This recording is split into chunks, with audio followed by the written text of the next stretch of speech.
इस वीडियो में बताई गई सारी जानकारी पब्लिक प्लेटफॉर्म पर उपलब्ध है। इसमें ऐसी कोई जानकारी नहीं दी गई है जिससे हमारे सुरक्षा बलों की गोपनीयता भंग होती है। डिफेंस डिटेक्टिव सेना का सम्मान करता है और उन्हीं जानकारियों के आधार पर काम करता है जो सार्वजनिक रूप से मौजूद है।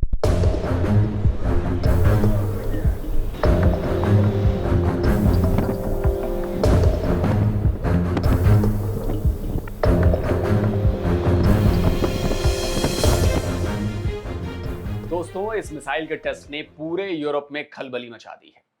यूक्रेन छोड़िए, पोलैंड के साथ साथ फ्रांस, यूके, जर्मनी और इटली तक में हड़कंप मचा हुआ है, क्योंकि रूस ने अपनी इस बेहद खतरनाक हाइपरसोनिक मिसाइल का टेस्ट किया है।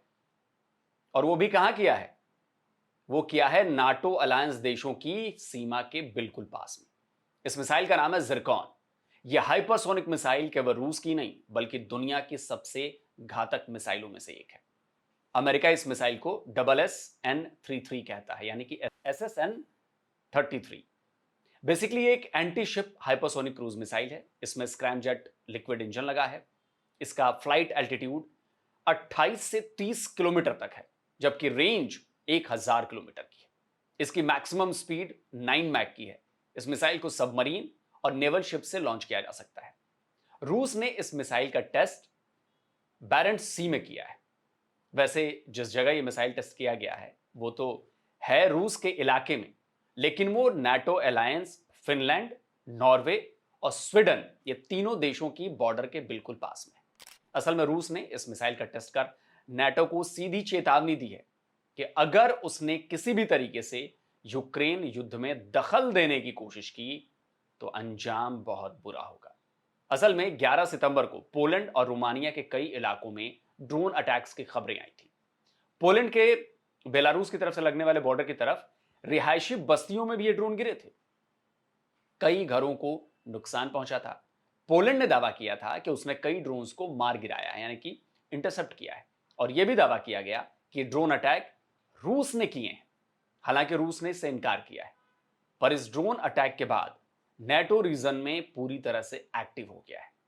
फ्रांस ने अपने राफेल जेट्स पोलैंड भेज दिए हैं। ये जेट्स पोलैंड के रूस और बेलारूस से जुड़ी सीमाओं के आसपास उड़ान भर रहे हैं।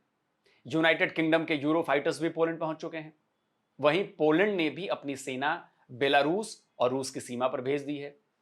40,000 की आर्मी टैंक्स और बख्तरबंद गाड़ियों के साथ सीमा की तरफ बढ़ रही है। यानी कि अभी के नया मोर्चा लग रहा है ऐसा जैसे खुलने वाला है। नाटो फोर्सेस की इन्हीं एक्टिविटीज को देखते हुए रूस ने एक बड़ी मिलिट्री ड्रिल की शुरुआत कर दी। ज़ेपैड 2025 नाम की यह मिलिट्री ड्रिल बेलारूस के बारियासो में की जा रही है। तो बेरिसो में जो ड्रिल हो रही है, वहां रशियन और बेलारूस की आर्मी और एयरफोर्स और नेवी तीनों इस ड्रिल में हिस्सा ले रही है। पोलैंड के आसमान में मंडरा रहे फ्रांस के राफेल और यूके के यूरो फाइटर के जवाब में रूस ने अपने TU-22M3 बॉम्बर्स भेज दिए। इधर बैनेट सी में नेवल ड्रिल भी शुरू करती है और इसी में उसने पहले हाइपरसोनिक मिसाइल जिरकॉन का टेस्ट फायर कर नाटो को एक तरह से चेतावनी दी है कि बेटा खतरा बड़ा है। और इतना ही नहीं, रूस ने अपनी एक न्यूक्लियर पावर्ड सबमरीन से कैलिबर मिसाइल को भी लॉन्च कर दिया। यह मिसाइल एक sea launched land attack long cruise missile है। इसे नेवल शिप या सबमरीन से लॉन्च किया जा सकता है। इसमें 450 किलो का हाई एक्सप्लोजिव वॉरहेड लगाया जा सकता है। कहा तो यह भी जा रहा है या कहा यह भी जाता है कि यह मिसाइल न्यूक्लियर वॉरहेड्स भी कैरी कर सकती है। इसकी रेंज करीब करीब 2500 किलोमीटर है। तो रूस ने इस मिलिट्री ड्रिल में अपनी ताकत दिखाकर नाटो की चौधराहट को सीधे तौर पर चुनौती दी है। साफ कर दिया है कि किसी भी गुस्ताखी का अंजाम बहुत बुरा हो सकता है। इस बात का अंदाजा खुद अमेरिका को भी है। अमेरिका को भी पता है कि अगर नाटो किसी भी तरह से इस कॉन्फ्लिक्ट में उलझता है तो इसका अंजाम कितना भयानक हो सकता है। तभी ट्रंप पोलैंड पर ड्रोन अटैक को टालने की कोशिश कर रहे हैं। Could have been a mistake. Could have been a mistake, but regardless, I'm not happy about anything having to do with that whole situation. अब आपको एक और मजेदार बात बताता हूं। वो ये कि अभी यूरोपियन देश और नाटो को और भी तेज मिर्ची लगी है, क्योंकि रूस और बेलारूस के इस ज्वाइंट मिलिट्री डील ज़ेपेड 2025 में भारत की सेना भी हिस्सा लेने पहुंच चुकी है और नाटो चीफ मार्क रटकी इसलिए सुलग रही। लेकिन गजब की बात यह भी देखिए कि रूस और बेलारूस की इस मिलिट्री डील को देखने के लिए अमेरिका के साथ साथ तुर्की और हंगरी के मिलिट्री ऑफिसर्स का डेलीगेशन बेलारूस पहुंचा हुआ है ना दिलचस्प। तो यूरोप की सिचुएशन देखने में जितनी सीधी लग रही है, दरअसल उतनी है नहीं सीधी।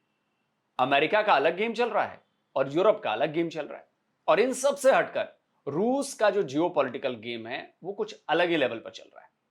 ट्रंप और पुतिन के बीच युद्ध विराम को लेकर हुई बातचीत के बाद जंग थमने के आसार लग रहे थे, लेकिन अब तो ये नए फ्रंट खुलते नजर आ रहे हैं और इन सब के बीच नेटो में भी बिखराव दिख रहा है। तो देखना यह है कि रूस और यूक्रेन युद्ध में अब आगे क्या होने वाला है। क्या ये जो युद्ध की आग है जो यूरोप के और भी देशों में फैलने वाली है, नेटो इसमें इन्वॉल्व होने वाला है, और अगर यूरोप के और देशों में फैली, जैसी फिनलैंड है, नॉर्वे है, पोलैंड है, और नेटो भी इसमें शामिल हुआ, तो उसके बाद क्या होने वाला है। तो कई लोग मुझसे सवाल पूछते हैं ना कि वर्ल्ड वॉर 3 स्टार्ट हो चुका है, जंग शुरू हो चुकी है। बस आप देखते चलिए, मोर्चे धीरे धीरे बढ़ते जा रहे हैं। आप गौर कीजिए, पिछले 3 साल में, 4 साल में, 3 साल में धीरे धीरे मोर्चे बढ़ते जा रहे हैं, नए मोर्चे खुल रहे हैं। नए मोर्चे खोलने के लिए चिंगारियां भी भड़क रही हैं। ये धीरे धीरे आगे बढ़ेगा। तो दोस्तों, आप क्या कहते हैं, अपनी राय दीजिए, कमेंट करिए, और जिन दोस्तों ने अभी तक डिफेंस डिटेक्टिव को सब्सक्राइब नहीं किया तभी चैनल को सब्सक्राइब करिए, साथ में बेल आइकन प्रेस करिए, और हाँ, ऑल नोटिफिकेशन ऑन करना मत भूलिएगा ताकि हमारे द्वारा अपलोड किए गए हर वीडियो की जानकारी आप तक फौरन पहुंच जाए। जल्द मिलता हूं एक और नए वीडियो के साथ। नमस्कार, जय हिंद।